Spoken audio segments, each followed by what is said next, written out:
जय श्री राधा, जय श्री कृष्णा। आप सभी प्रिय दर्शकों का हमारे चैनल आई एम एस्ट्रो गुरु जी में बहुत बहुत स्वागत है। प्रिय दर्शकों, आज चर्चा करेंगे सिंह राशि के बारे में। सिंह राशि लियो। वैसे तो सिंह राशि वालों, आपके राशि के स्वामी ग्रहों के राजा सूर्य हैं, तो निश्चित ही आप जल्दी घबराने वाले नहीं हैं और न छोटी मोटी स्थितियों में परिस्थितियों में विचलित होने वाले हैं।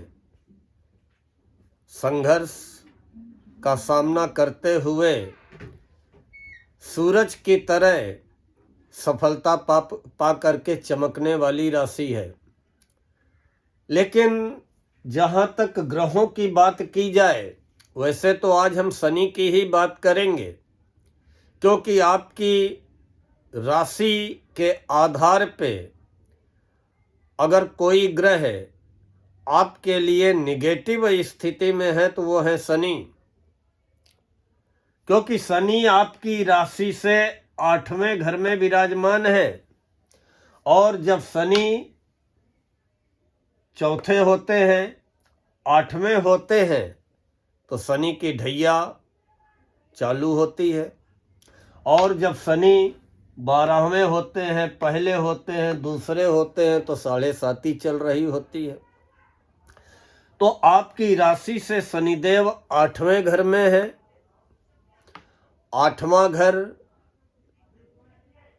का मतलब है कि आपकी राशि पे शनि की ढैया चल रही है, लोहे का पाया चल रहा है। और ऐसा भी नहीं कि ढैया हमेशा नुकसान ही नुकसान करती है। सिंह राशि वालों, बहुत अधिक विचलित होने की भी आवश्यकता नहीं है। हाँ, ढैया इतना जरूर कहती है कि सावधान रहिए, सतर्क रहिए। शनि का नक्षत्र परिवर्तन होने जा रहा है और शनिदेव स्वयं के नक्षत्र में प्रवेश करने जा रहे हैं 20 जनवरी को सुबह 10:35 पर, और 17 मई तक स्वयं के नक्षत्र में रहेंगे। वैसे शनिदेव बीच में लगभग 1 महीने के लिए अस्त भी रहेंगे। 8 मार्च की शाम से लेकर के 11 अप्रैल तक, 12 अप्रैल को सुबह शनिदेव का उदय होगा।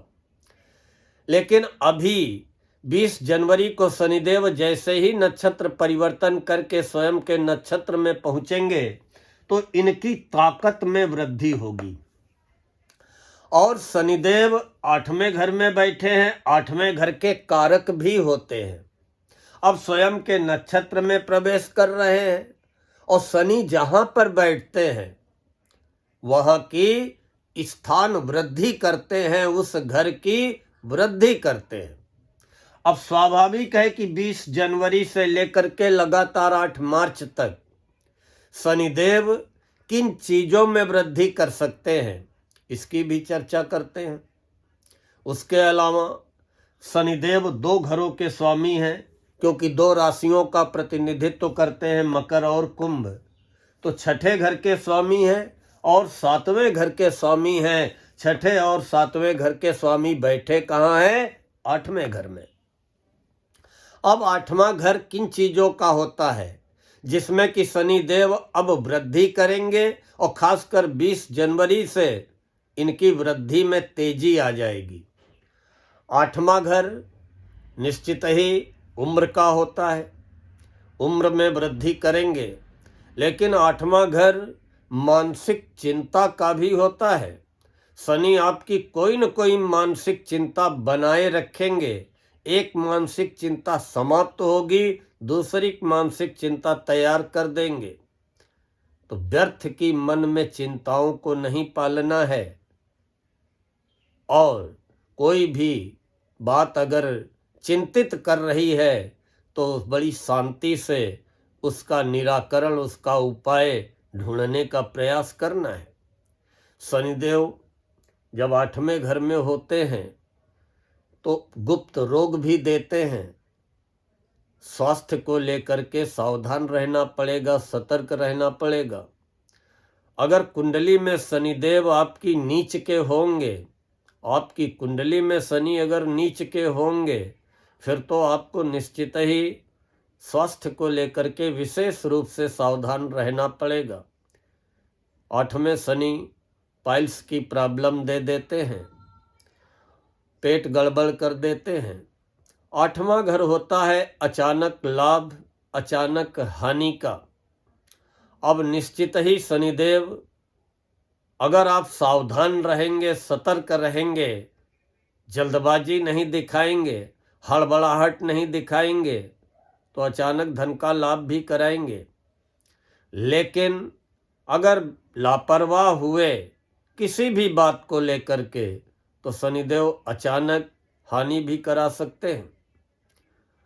8वें घर के शनि आकस्मिक रूप से आपको धन की प्राप्ति जरूर कराएंगे। जैसा कि मैंने कहा था कि ऐसा नहीं है कि ढैया सब नुकसान ही नुकसान करती है। हाँ, स्वास्थ्य को लेकर के सावधान रहना है। किसी एग्रीमेंट में साइन कर रहे हो, सावधान रहना है। खैर, वो भी हम अभी बताएंगे कि आपको किन बातों को लेकर के सावधान रहना है। लेकिन अभी ये 8वें शनि जैसे ही 20 जनवरी को स्वयं के नक्षत्र में पहुंच करके ताकतवर स्थिति में होंगे, तो आपको अचानक धन की प्राप्ति भी करा सकते हैं, या कहीं न कहीं से वसीयत के द्वारा भी धन संपत्ति की प्राप्ति आपकी राशि को हो सकती है। 8वें शनि कभी कभी मन में आध्यात्मिक प्रवृत्ति पैदा करते हैं, मन अध्यात्म की ओर चला जाता है। कभी कभी मन में वैराग्य की भावना भी पैदा करते हैं, लगता है हटाओ सब बेकार है, सब झूठ है, सब व्यर्थ का है। कभी कभी अपमानजनक स्थितियां भी निर्मित कर देते हैं। वैसे आप सिंह राशि के हो, हर अपमानजनक स्थितियों से, हर विपरीत परिस्थितियों से अपने धैर्य साहस के बल पर, अपनी प्रतिभा क्षमता के बल पर बाहर निकलने में सफल रहेंगे। लेकिन ऐसी स्थितियां बनाते हैं।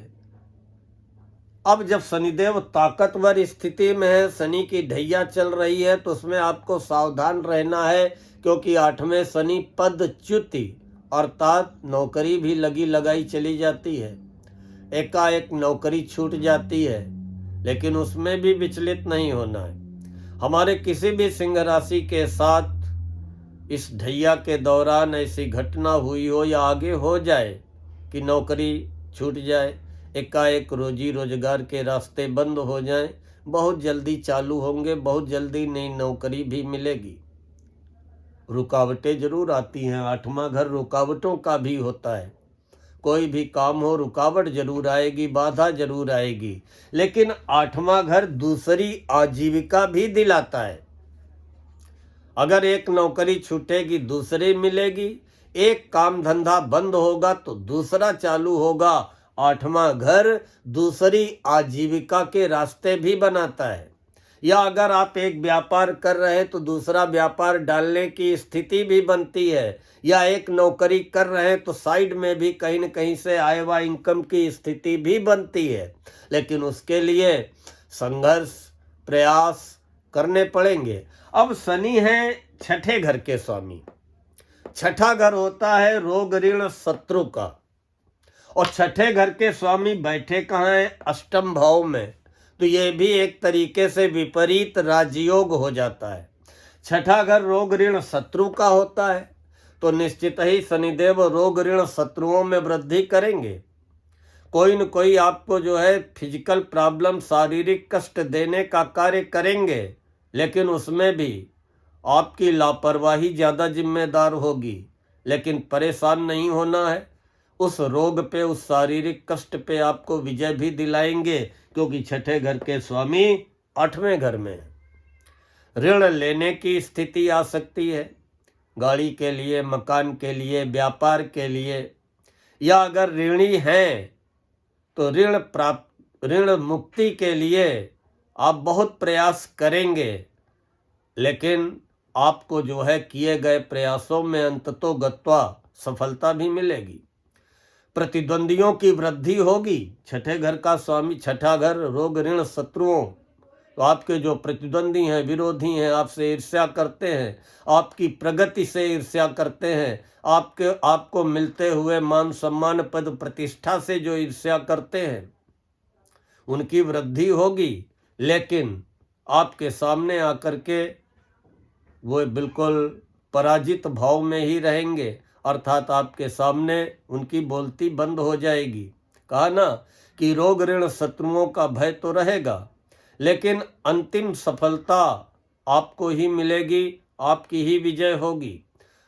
प्रारंभिक कठिनाइयों के बाद जब छठे घर के स्वामी 8वें घर में होते हैं तो प्रारंभिक कठिनाइयां हर कार्य में दिखाई देती हैं, लेकिन सफलता आपको ही मिलेगी। धन समृद्धि, अचानक धन लाभ भी होता है जब षष्ठेश अष्टम भाव में होते हैं।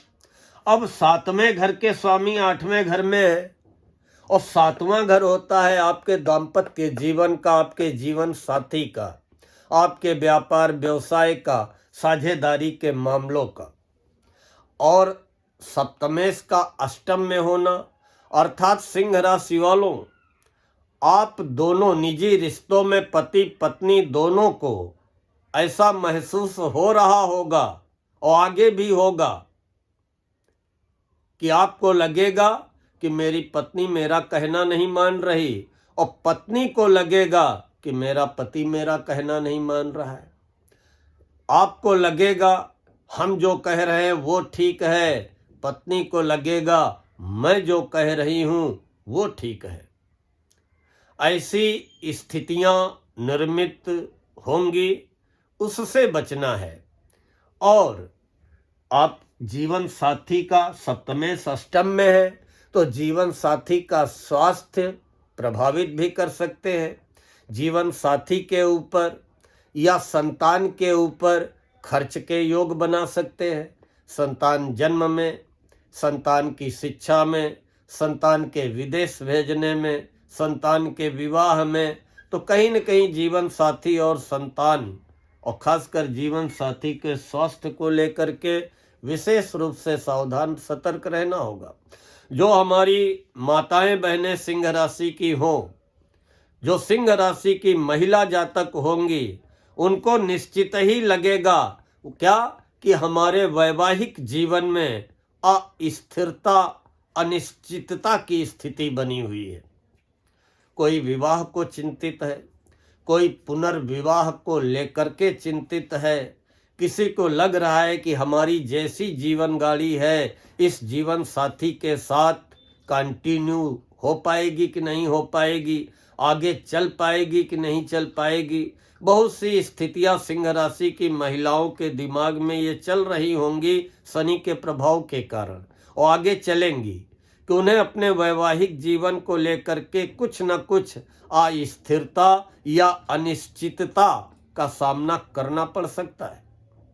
अब शनिदेव जब अष्टम भाव में है, शनि की ढैया चल रही है, लोहे का पाया भी चल रहा है, तो सिंह राशि वालों शनिदेव ताकतवर स्थिति में होने जा रहे 20 जनवरी से और 8 मार्च तक तो लगातार रहेंगे, फिर उसके बाद 12 अप्रैल से 17 मई तक रहेंगे। तो आपको किन बातों को लेकर के सावधान रहना है? पहला, गलत खान पान से अपने आप को बचाना है।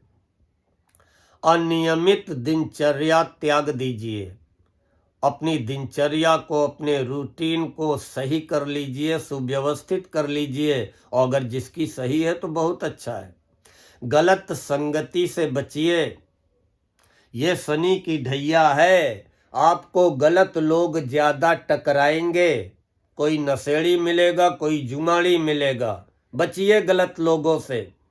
गलत संगति से बचना है, अनैतिक कार्यों से बचना है और अनैतिक रूप से धन कमाने से भी बचना है, अन्यथा मुश्किल में पड़ जाएंगे। दुष्ट लोग बहुत मिलेंगे, चापलूस लोग बहुत मिलेंगे, मौका परस्त मित्रों से, चापलूस लोगों से आपको बचना है। जीवन साथी से उलझने से भी बचना है। जीवन साथी के ऊपर अपनी ऊर्जा, अपनी ऊष्मा, तर्क वितर्क व्यर्थ के जो है कर करके नष्ट न करिए। कहीं पर भी किसी के भी वाद विवाद में पड़ने का प्रयास न करिए। मुंह से मुंह नहीं जीतता है, जुबान से जुबान नहीं जीतती है। अपने लक्ष्य को देखिए, अपनी ऊर्जा का प्रयोग सही दिशा में करिए, अपने लक्ष्य की ओर करिए। व्यर्थ में अपनी ऊर्जा नष्ट करने से बचे, अपमानित होने से बचे। कोई सरकारी दंड हो, कोई सरकारी जुर्माना हो, उसको हल्के में न ले। कोई न कोई सरकारी दंड या जुर्माना भरने की भी स्थितियां आ सकती हैं। साढ़े साती हो या ढैया, वो तो यही कहती है कि सावधान रहिए, सतर्क रहिए, स्वास्थ्य को लेकर के सावधान रहिए, निवेश को लेकर के सावधान रहिए, बनाई गई योजनाओं को लेकर के सावधान रहिए। जल्दबाजी में कोई निर्णय न लीजिए। बाकी गुरु आपके लिए सहायक है। गुरु 11वें घर में है, आय व लाभ में बैठे हैं। आय व लाभ होता रहेगा, आमदनी का रास्ता बनता रहेगा। आपकी इनकम में कोई बहुत ज़्यादा रुकावट बाधा गुरु की कृपा से आने वाली नहीं है। सूर्य मंगल बुध शुक्र छठे घर में। सूर्य जो है 14 जनवरी को आ चुके हैं, शुक्र 13 जनवरी को आ चुके हैं, मंगल 16 जनवरी को सुबह आ चुके हैं और बुध 17 जनवरी को सुबह आ जाएंगे। अब छठे सूर्य मंगल बुध तीनों बहुत अच्छे परिणाम देते हैं। शुक्र तो नहीं देते हैं, लेकिन शुक्र भी अस्त है, मंगल भी अस्त है, बुध भी अस्त हैं, लेकिन सूर्य के बहुत अच्छे परिणाम मिलेंगे। आपके राशि के स्वामी हैं, निश्चित ही आपको हर कार्य में सफलता दिलाएंगे।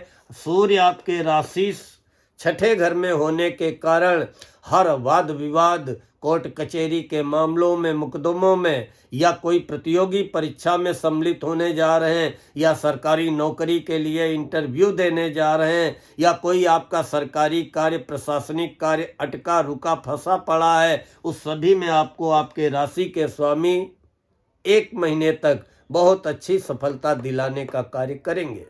प्रिय दर्शकों, अगर आज का ये वीडियो आपको अच्छा लगा हो, मेरा समझाना, आपका सुनना समझना सार्थक सिद्ध हुआ हो, तो वीडियो को लाइक अवश्य करें, कमेंट अवश्य करें और अपने सिंह राशि वाले इष्ट मित्रों को फॉरवर्ड अवश्य करें। और जिन प्रिय दर्शकों ने अभी तक चैनल को सब्सक्राइब न किया हो, कृपया चैनल को सब्सक्राइब कर लें, बेल आइकन दबा दें, ताकि आगे आने वाले वीडियोज के नोटिफिकेशन आपको बराबर प्राप्त होते रहें। मिलते हैं तो शीघ्र नई राशि की चर्चा लेकर।